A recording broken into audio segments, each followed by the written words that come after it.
The summer sun beat down mercilessly on the trading post outside Fort Apache, Arizona Territory, 1876. Ayanna stood at the edge of the wooden platform, her dark eyes scanning the horizon as dust devils danced across the desert floor. Behind her, raised voices in both Apache and English argued about her future, a future she had no say in. 10 warriors, Ayanna. 10! Her uncle's voice boomed. Each one brings honor to our people. Each one offers gold, horses, fine blankets. You shame us by refusing them all. She turned slowly, her doeskin dress swaying with the movement. At 22, she'd already buried one husband, a warrior who'd fallen in a cavalry skirmish 2 winters past. The Apache custom allowed her to choose again, but the weight of expectation pressed down like stones on her chest. Before I continue with Ayanna's story, I'd like to ask you to take a moment to subscribe to the channel and give this video a like. It truly means the world to us and motivates us to bring you more quality content like this. I'm also curious, where are you listening to this story from? Are you at home, on a drive, or maybe relaxing after a long day? Please let me know in the comments. Now, back to our tale. Through the doorway of the trading post, she could see them. 10 warriors from neighboring bands, each sitting proudly with their offerings displayed. Strings of gold coins glinted in the lamplight. Fine horses stamped their hooves outside. Intricately woven blankets lay stacked like promises of comfort. But when Ayanna looked at them, all she saw were expectations. More raids. More nights wondering if her husband would return. More grief waiting like a patient predator. "I will not choose today," she said quietly in Apache, then repeated in English for the benefit of the post-trader. Her uncle's face darkened. "You dishonor your family. Your father would—" "My father is dead," she interrupted, her voice steady despite the trembling in her hands. "My mother is dead. My husband is dead. I am tired of death." She walked away from the post, ignoring the shocked murmurs behind her. Her moccasins made soft sounds on the hard-packed earth as she headed toward the creek that ran behind the settlement. She needed to think. She needed to breathe. The cottonwoods offered shade, and she sank down onto a smooth rock beside the water. In her medicine pouch, she carried the last thing of value she owned, a silver ring her mother had received from a Spanish trader decades ago. She pulled it out, watching how it caught the filtered sunlight. Maybe she should just ride away, take her horse, and disappear into the desert. But even as the thought formed, she knew the futility of it. A woman alone wouldn't survive long, and her people would hunt her down anyway, not out of malice, but out of concern and tradition. "That's a fine ring." Ayanna's head snapped up, her hand instinctively moving to the knife at her belt. A man stood a few yards away, hands held peacefully at his sides. He wasn't Apache. That much was clear from his pale skin, now burned bronze from the sun, and his light brown hair that curled at his collar. He wore the simple clothes of a cowboy, worn denim pants, a faded blue shirt, scuffed boots, and a hat that had seen better days. But it was his eyes that held her. Pale green like new sage leaves, and filled with something she couldn't quite name. Not desire, not pity, something gentler. "I don't mean to startle you, ma'am," he continued in English, his voice carrying a soft Texas drawl. "I was just watering my horse upstream. Heard the commotion at the post earlier." Ayanna's fingers tightened around the ring. "You should go back to wherever you came from, Pinda. This doesn't concern you." "White man." The word was not kind in her language. But he didn't flinch. "You're right, it doesn't.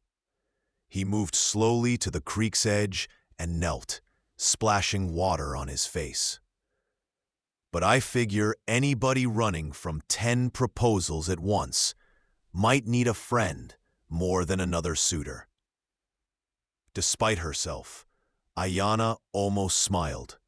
You heard that? Hard not to. Those warriors presented themselves like they were applying for a job. He sat back on his heels, studying her with those unusual eyes. Made me think of a cattle auction, if I'm being honest.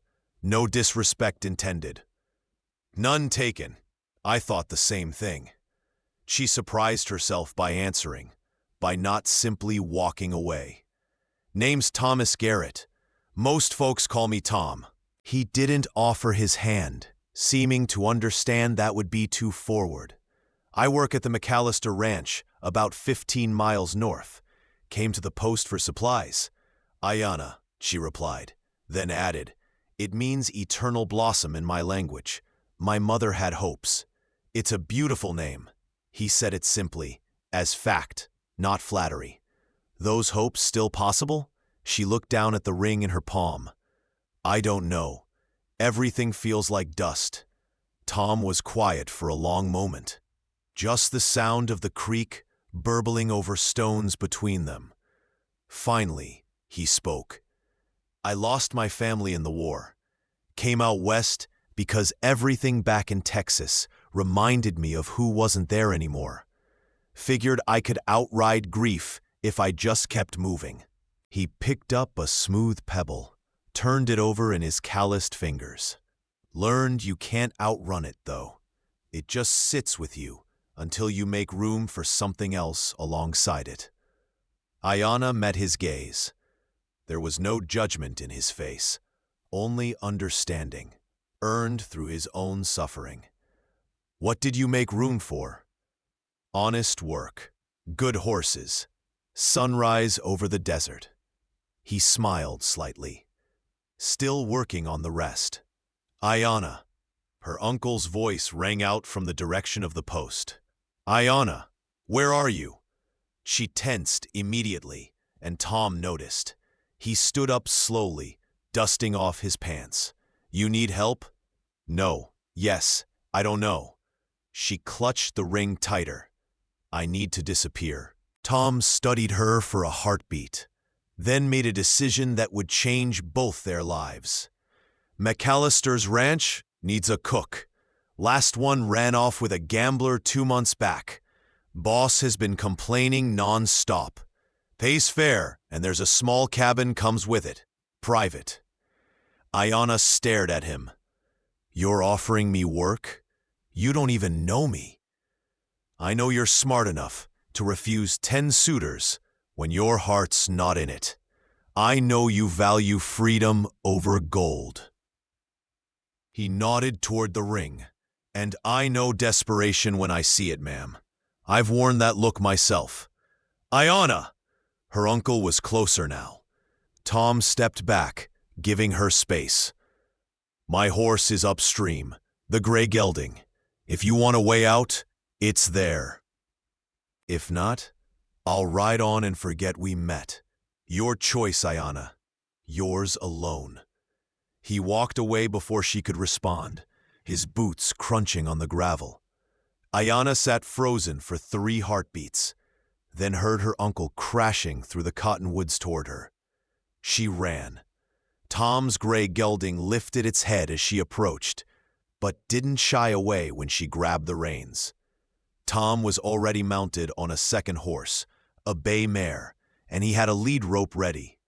This is crazy, Ayana breathed, even as she swung up onto the gray with practiced ease. Probably, Tom agreed. He met her eyes. But you're not property, you're a person, and a person gets to choose. Those words, you're not property, you're a person, struck something deep in Ayana's chest. She nodded once, sharply, and they rode. Behind them, her uncle's shouts faded into the desert wind. The McAllister Ranch sprawled across a valley between red rock mesas, a testament to hard work and harder water rights battles. The main house was adobe and timber, built solid against the elements. Several outbuildings dotted the property, including the small cabin Tom had mentioned, a simple structure with a covered porch and a view of the eastern hills. "Miss Ayanna, this is John McAllister," Tom said as they dismounted in front of the main house.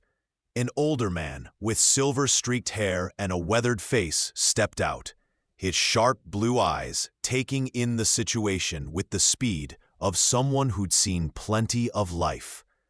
"Tom says you can cook," McAllister said without preamble. "I can," Ayanna replied, lifting her chin.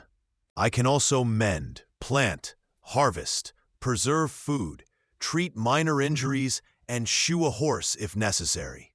McAllister's eyebrows rose. "Handy. The pay's $30 a month, plus room and board. The cabin's yours, and you work sunrise to supper. Nobody bothers you, and you don't bother nobody. We got a problem with that arrangement?" "No problem," Ayanna said. "Good. Tom, show her the cabin and the kitchen. We eat at 6. McAllister turned to go back inside, then paused. "Miss Ayanna, you running from the law or a husband?" "Neither, sir, just from expectations." He grunted, what might have been approval. "Know the feeling. Welcome to McAllister Ranch." The cabin was small but clean, with a wooden bed frame, a small stove, a table, 2 chairs, and hooks on the wall for clothes. A window faced east, just as Tom had promised. "It's not much," Tom said, standing in the doorway, "but it's solid. Previous cook left some supplies, coffee, cornmeal, dried beans. We can get you more from the bunkhouse." Ayanna set her small bundle of belongings on the table. In the rush to leave, she'd grabbed almost nothing. Just the clothes she wore, her medicine pouch, her mother's ring, and a small knife. Everything she owned in the world. "Why did you help me?" she asked suddenly, turning to face him. Tom leaned against the doorframe, his hat in his hands. "Told you. I know what it's like to feel trapped by other people's plans for you. It's more than that." He was quiet for a moment, turning his hat over in his hands. "My sister," he said finally. "Sarah. She was 17 when our father tried to marry her off to a man 30 years older. Rich man, respected in the community. She begged father to refuse, but he wouldn't hear it." Tom's jaw tightened. Night before the wedding, Sarah ran. Made it 10 miles before a rattlesnake spooked her horse. Broke her neck in the fall. "I'm sorry," Ayanna whispered.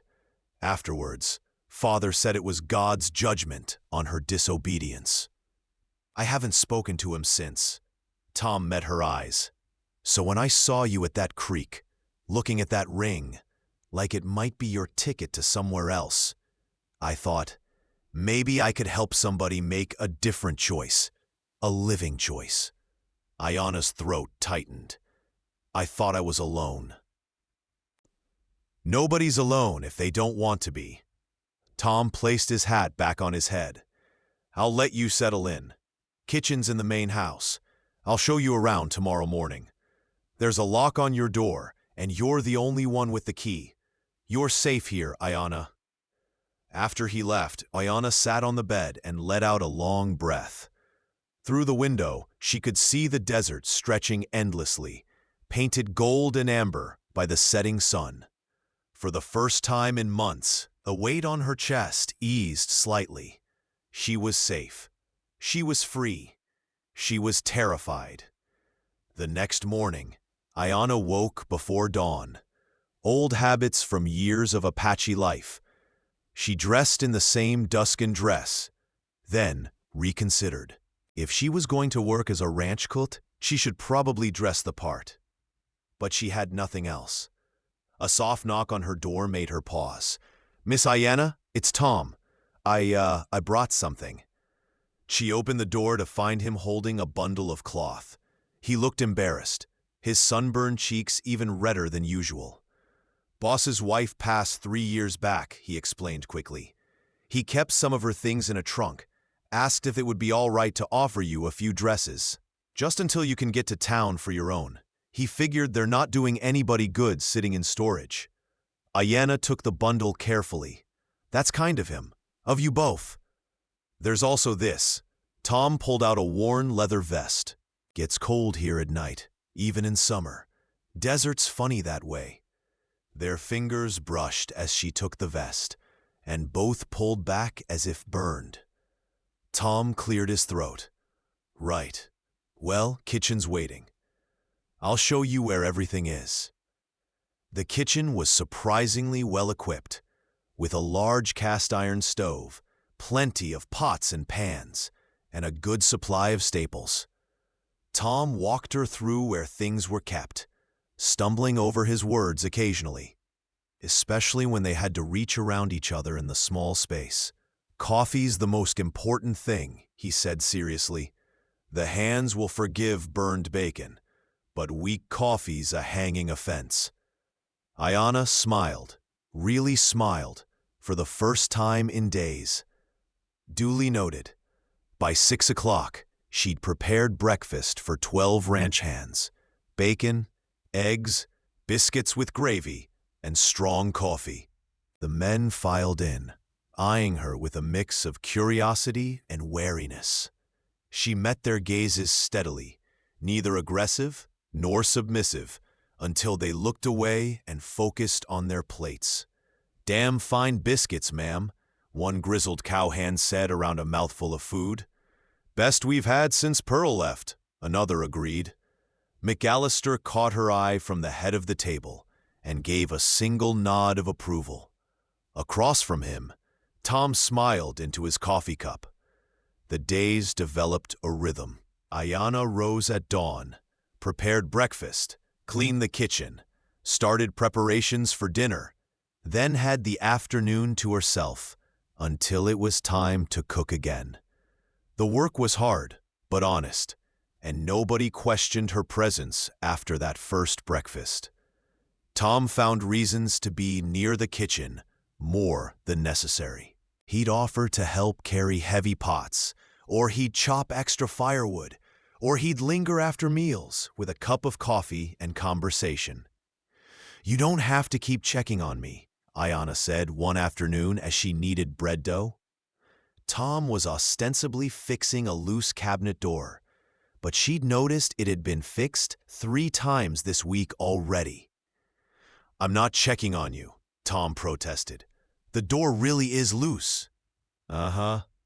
She couldn't quite hide her smile. He set down his tools and leaned against the counter, watching her work. "All right, maybe I am. But not because I think you can't handle yourself. I like talking to you." Ayanna's hands stilled in the dough. "Why? Why?" Tom looked genuinely puzzled by the question. "Because you're smart and funny, and you don't treat me like I'm simple just because I'm a cowboy. Because you see things others miss, like how that old mare in the north pasture's been favoring her right foreleg, or how McAllister gets that look in his eyes on Sundays, because that's when his wife used to read to him." He paused. "Because when you laugh, which isn't often enough, it sounds like music." Heat flooded Ayanna's face.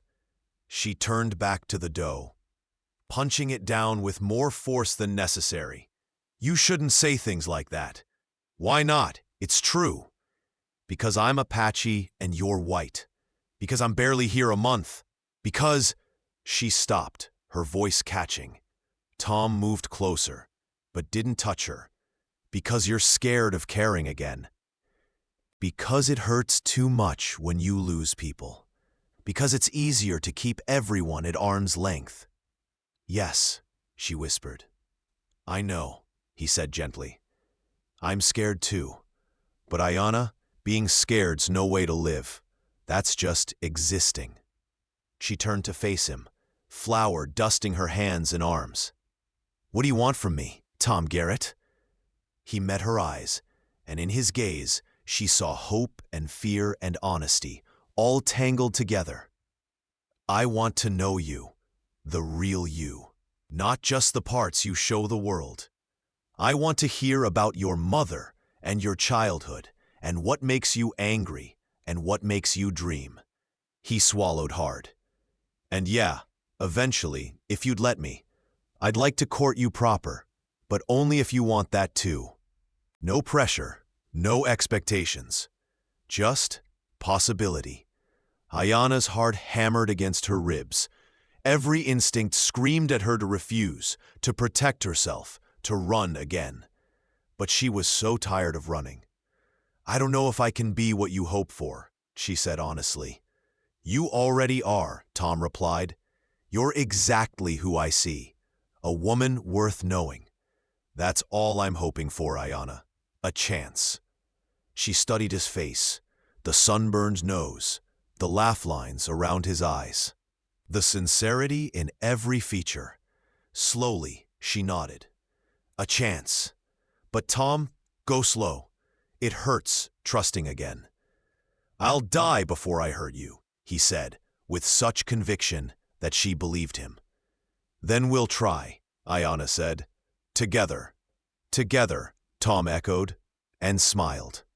Courting in the desert wasn't like the formal affairs Ayana had heard about in white society. There were no chaperoned parlor visits or choreographed dances. Instead, it was Tom teaching her to rope fence posts during her afternoon breaks, his hands steady over hers as he showed her the proper wrist motion.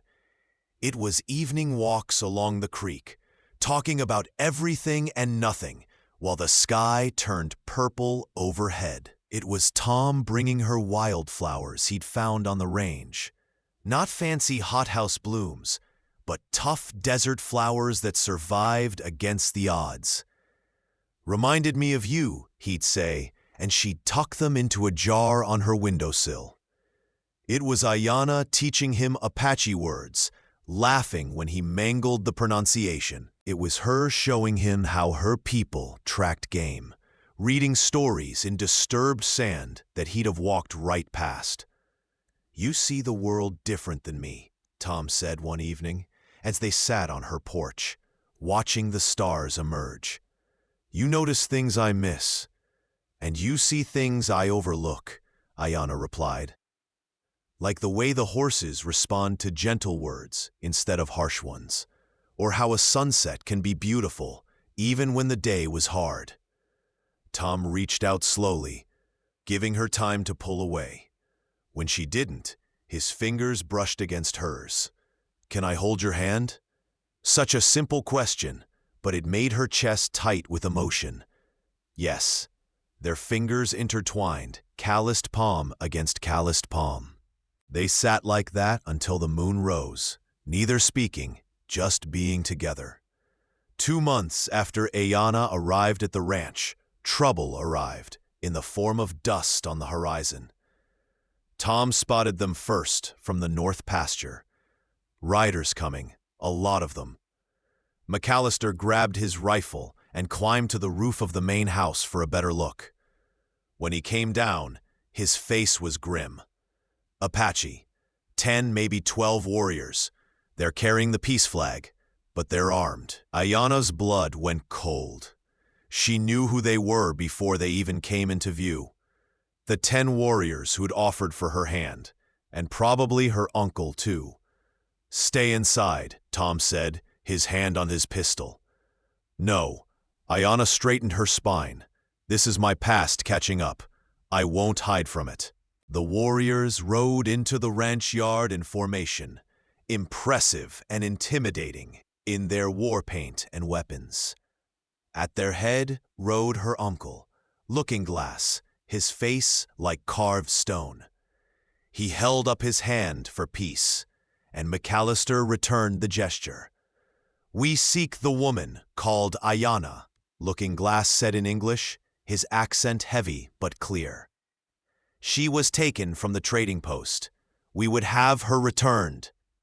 Nobody was taken, McAllister replied. Miss Ayana works here of her own free will. She is Apache. She belongs with her people. She's a person, Tom said, stepping forward. She belongs to herself. One of the warriors, Ayanna recognized him as Strongbow, the youngest and most hot-headed of her suitors, sneered. The white dog speaks of things he doesn't understand. Ayanna was promised. I promised nothing, Ayanna interrupted in Apache, then repeated in English. She walked out to stand between Tom and her uncle. I made no vows, accepted no gifts, gave no word. You assumed. You all assumed. It was understood, Looking-Glass said. 10 warriors of honor wanted a wife, Ayanna finished. Not a partner, not an equal. A wife to cook and bear children and mourn when you fell in battle, just like I mourned Broken Arrow. Her voice broke slightly. I cannot do that again, uncle. I cannot bury another warrior I was forced to love. Forced? Strongbow's hand moved to his knife. We offered honor. You offered expectation, Ayanna said quietly. Tom offered choice. Looking-Glass's eyes moved to Tom, assessing. You are this man? This Pinda who steals away our women? I didn't steal anybody, Tom said steadily, though Ayanna could feel the tension thrumming through him. I offered work and safety, that's all. And now? What are you to her now? Tom glanced at Ayanna, a question in his eyes. She gave the tiniest nod, her heart in her throat. I'm courting her, Tom said clearly, with her permission and blessing. If she'll have me, I'll marry her proper. If she won't, I'll still be her friend and respect her choice.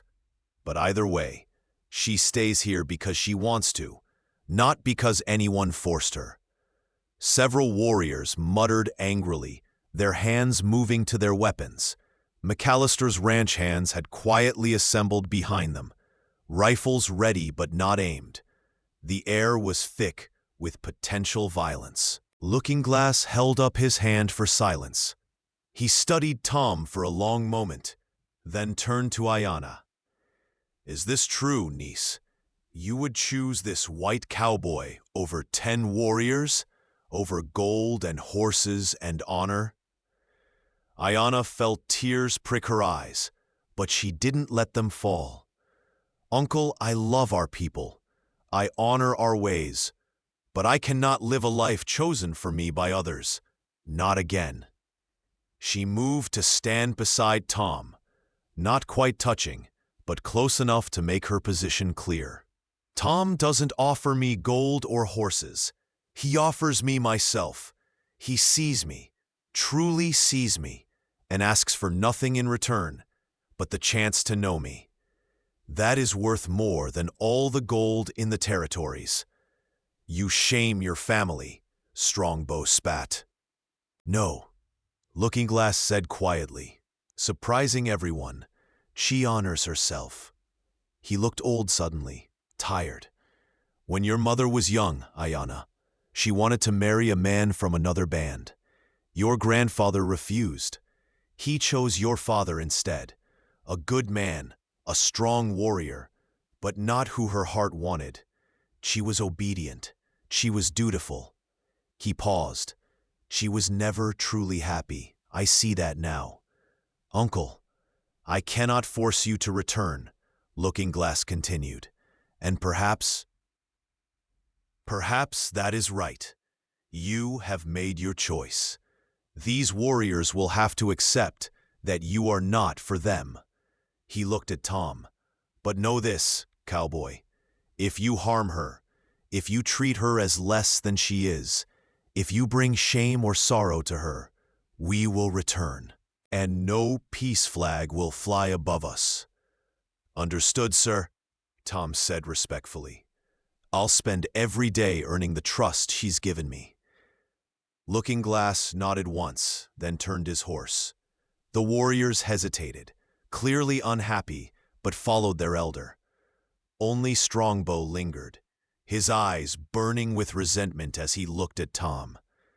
This isn't finished, Pinda, he said in English.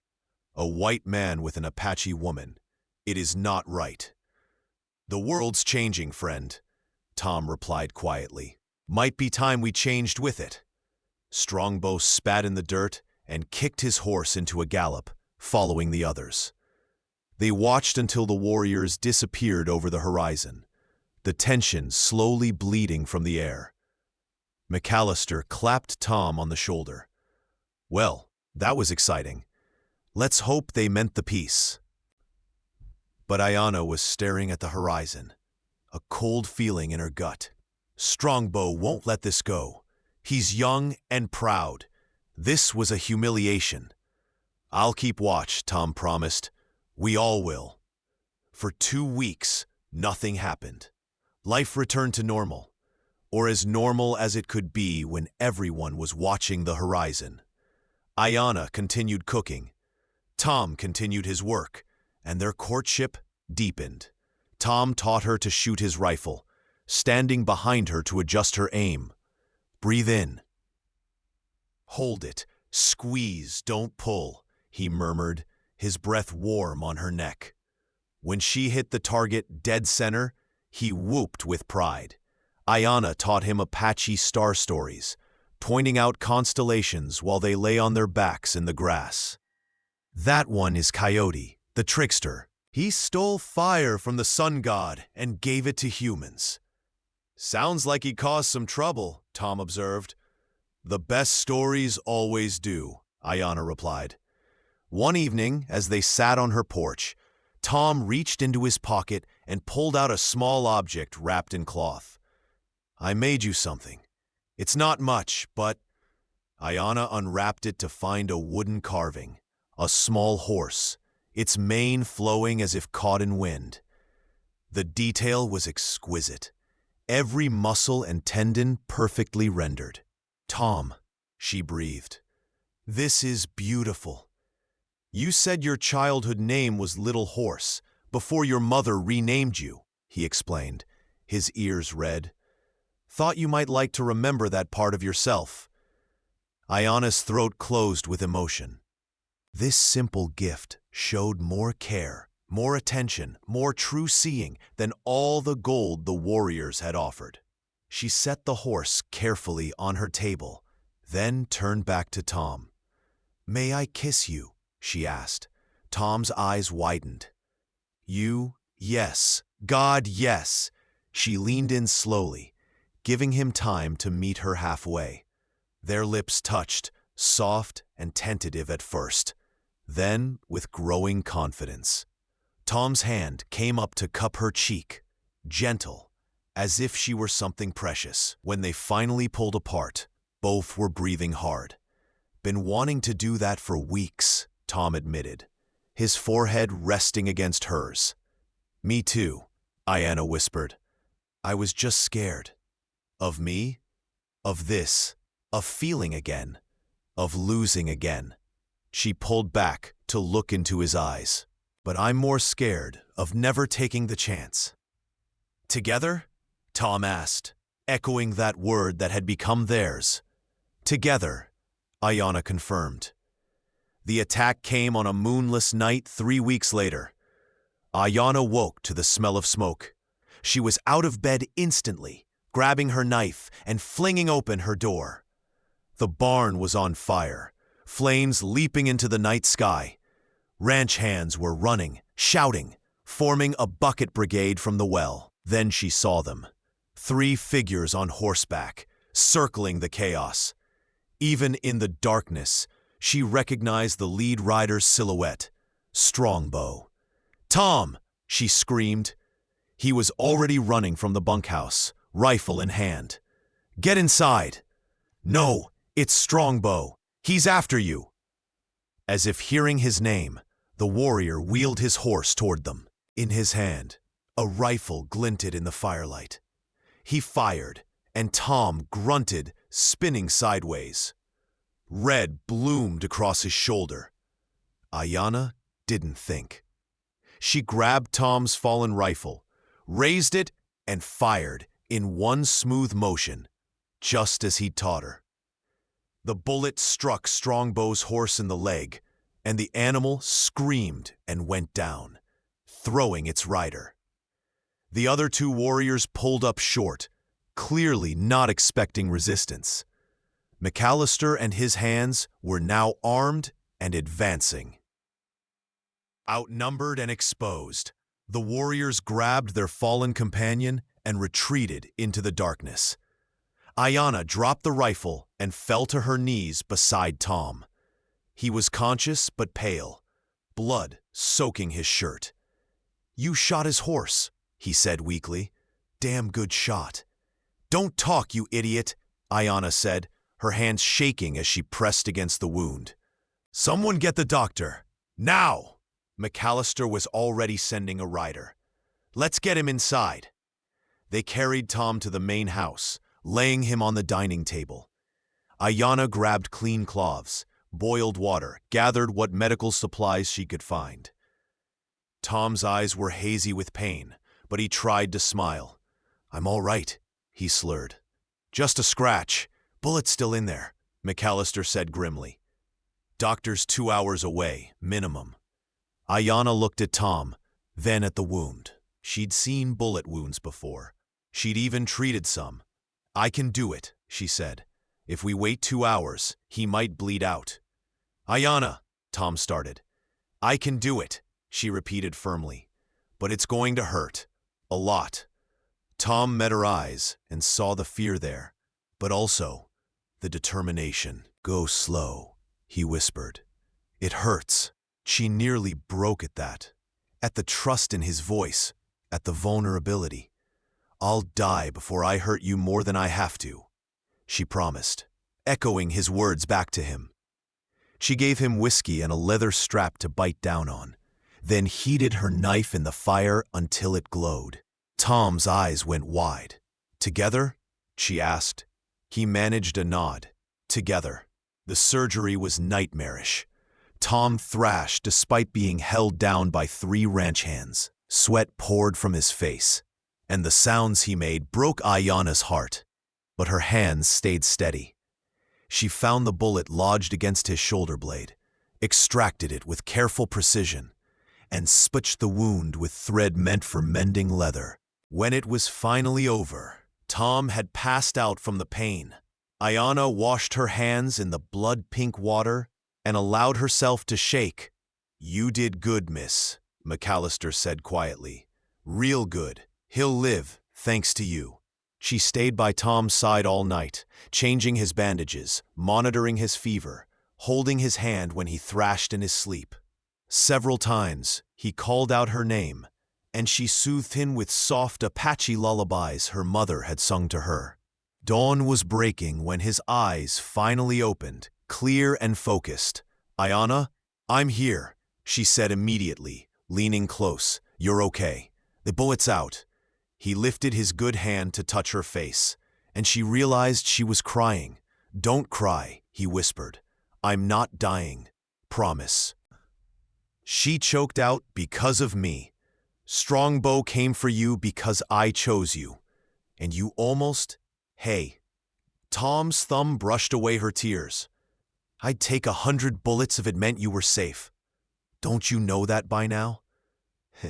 "That's a stupid thing to say," she sobbed, "but it's true. Ayanna, I love you. I think I have since the moment you ran to my horse without looking back.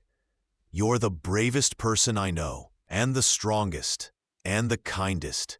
And if choosing me puts you in danger, then I'll spend the rest of my life making sure I'm worth that choice." Ayanna pressed her forehead to his, fresh tears streaming.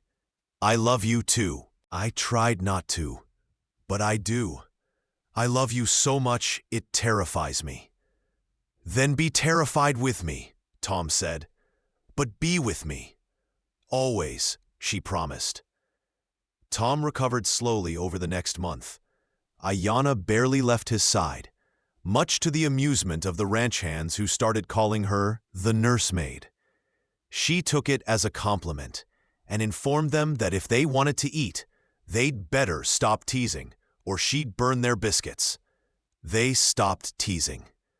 One afternoon, when Tom was finally able to walk without assistance, He asked Ayana to come with him to the creek, their creek, where they'd first met. She helped him to the cottonwood tree, and they sat on the smooth rock, listening to the water. "I've been thinking," Tom said. "Dangerous activity for a man recovering from a bullet wound," Ayana teased gently. He laughed, then winced, holding his healing shoulder. "Worth it to hear you joke. But seriously, I've been thinking about us, about the future." Ayana's heart began to race. "Tom, let me get this out before I lose my nerve," he interrupted. He shifted awkwardly, clearly trying to decide if he should kneel and thinking better of it given his injury. Instead, he took both her hands in his. "I know we've only known each other a few months. I know there are people who'll say we're moving too fast, or that we're too different, or 100 other reasons we shouldn't do this. Tom, what?" "Marry me," he blurted out. "Not because it's expected, not because of tradition, not because of anything except that I love you, and I want to spend my life with you. I want to wake up next to you every morning and fall asleep beside you every night. I want to build a life together, a real life, with choices we make together." He squeezed her hands. "I don't have gold or horses to offer. Just a cowboy's wages, a small ranch share McAllister's promised me, and a heart that's completely yours. But if that's enough, if I'm enough, then please say yes." Ayana looked at this man who'd offered her freedom when others offered chains, who'd respected her choices when others demanded obedience, who'd taken a bullet meant to punish her defiance and called it worthwhile. In his eyes, she saw their future. Not perfect, not easy, but real and chosen and theirs. "Yes," she said. "Yes, Tom Garrett, I'll marry you." He pulled her into his arms, gently, mindful of his injury, and kissed her with such joy that she felt like she was flying. When they finally broke apart, both were grinning like fools. "When?" Tom asked. "As soon as possible," Ayana replied. "Before you do something else stupid like getting shot again." "Fair point," he agreed. They were married 2 weeks later in a ceremony that blended both their worlds. McAllister's foreman, who'd been a circuit preacher before becoming a cowboy, performed the Christian ceremony. Then Ayana led Tom through a simplified Apache binding ritual, wrapping their hands together with braided leather, while speaking words of commitment in her language. Not many attended, just the ranch hands, McAllister, and a few neighboring ranchers. But Looking Glass arrived with 2 other elders, representing Ayana's family. He didn't smile, but he nodded his approval and gifted them a beautiful blanket, woven by Ayana's aunt. "You have made your choice," he said to Ayana. "May it bring you the happiness your mother never found." Strongbow didn't come, which was probably for the best. But later, Ayana learned that Looking Glass had banished him from the band for the attack on the ranch. Some wounds healed, others just scarred. After the ceremony, Tom carried Ayana over the threshold of their cabin. Their home now, expanded by the hands to include a second room and a real glass window that caught the sunrise. "So, Mrs. Garrett," Tom said, setting her down gently, "how does it feel?" Ayana looked around the cabin, at the wooden horse on the shelf, at the flowers Tom had brought her, at the blanket from her uncle draped across the bed. 2 worlds, woven together. "It feels like choosing," she said finally. "Not settling, not surviving, but actually choosing my own life." She turned to face him. "It feels like home." Tom pulled her close, and she melted into his embrace. Outside, the desert stretched endlessly under a sky full of stars. Inside, 2 people who'd found each other in the midst of impossible odds, held tight to the future they'd built together. I love you, Ayanna Garrett, Tom whispered against her hair. I love you, Tom, she replied. Together? Always together, he promised. And it was. Epilogue. 5 years later. The ranch had grown. Tom and Ayanna had used his share, combined with money she'd saved, to build a small horse breeding operation. Ayanna's skill with horses, learned from her Apache childhood, combined with Tom's ranching knowledge, created something unique. People came from 3 territories to buy their stock. Their home had grown too. 2 bedrooms now instead of 1. The second occupied by 3-year-old Sarah, named for Tom's sister, and 1-year-old Marcus. Both children had their mother's dark hair and their father's green eyes, and they were equally comfortable speaking English and Apache. Ayanna stood on the porch, watching the sunset paint the desert gold and crimson. Tom came up behind her, wrapping his arms around her waist. Looking Glass sent word, she said quietly. He's ill, asking to see the children. We'll go, Tom said immediately. When? Next week, if you can spare the time. For family? Always. He kissed her temple. You okay? Ayanna leaned back against him, feeling the steady beat of his heart. More than okay. I was just thinking about that day at the creek, when I was holding my mother's ring and thinking about running away. Best day of my life, Tom said. Even if you did steal my horse. She laughed. I gave her back. Eventually. He turned her in his arms to face him. Any regrets? Ayanna thought about the life she'd built, the choices she'd made, the love she'd found, the family she'd created. Not a single one, she said honestly. You? Only that I didn't meet you sooner. He kissed her softly. But I'll take every day I get.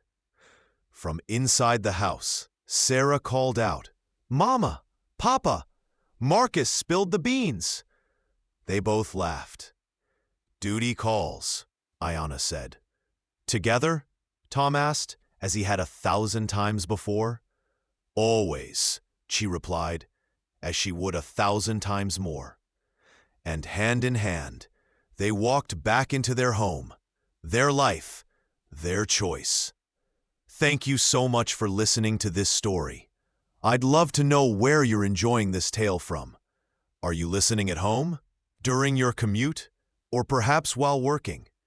Please subscribe to the From Wild West channel and share your thoughts in the comments below. What did you think of Ayanna and Tom's journey? Your feedback means the world to us.